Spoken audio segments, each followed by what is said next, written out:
Restaurant స్టైల్లో గుత్తొంకాయ కర్రీని ఎలా ప్రిపేర్ చేయాలో చూసేద్దాం.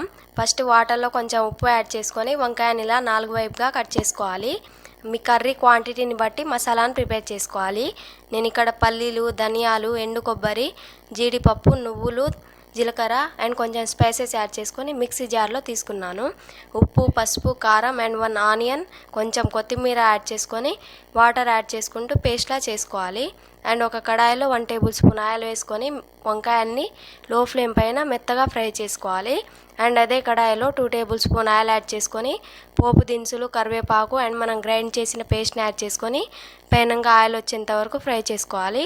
మీ గ్రేవీకి తగ్గట్టు వాటర్ యాడ్ చేసుకొని వంకాయలు వేసుకొని కవర్ చేసి లో ఫ్లేమ్ పైన 2 మినిట్స్ కుక్ చేసుకోవాలి. అండ్ గరం మసాలా యాడ్ చేసుకొని కర్రీ నుంచి ఆయిల్ సపరేట్ అయ్యేంత వరకు కొత్తిమీర యాడ్ చేసుకుంటే టేస్టీ గుత్తొంకాయ కర్రీ రెడీ.